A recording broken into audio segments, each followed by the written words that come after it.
আইন করা হোক এ ধরনের নির্দেশনা দেওয়ার ক্ষমতা সুপ্রিম কোর্টের নাই। এই মামলায় আমরা আর্গুমেন্ট করতে গিয়ে আমরা কয়েকটা জিনিস বলেছি। পিটিশনার মহসিন রশিদ সাহেব উনি জুলাই বিপ্লবের আগে ফ্যাসিজমের বিরুদ্ধে খুব ভোকাল ছিলেন। ওনার পিটিশনেও এটা কথা বলেছেন যে কোন প্রেক্ষাপটে জুলাই বিপ্লব হয়েছে এবং কোন প্রেক্ষাপটে রাষ্ট্রপতি ইন্টারিম গভর্নমেন্ট ফর্ম করতে বাধ্য হয়েছেন। সুতরাং মহসিন রশিদ সাহেব যেটা বলেছেন তার সাথে প্রেয়ার যেটা আছে আর পাবলিক পারসেপশন যেটা, তিনটার মধ্যে একটা বড় গ্যাপ আছে।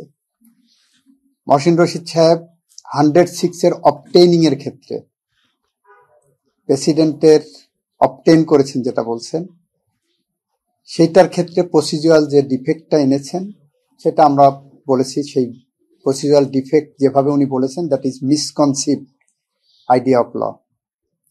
সেকেন্ড প্রেয়ারেও আমরা বলেছি যে উনি নিজে সিনিয়র অ্যাডভোকেট, উনি জানেন supreme court can not direct যে আইন পাশ করেন ওই আইন পাশ করেন। সুপ্রিম কোর্ট কোন আইন পাশ হলে সেইটার সাংবিধানিকতা, ইন্ট্রাভাইরাস আল্ট্রাভাইরাস ইস্যুটা দেখতে পারবেন, কিন্তু আইন পাশ করার নির্দেশ দিতে পারবেন না।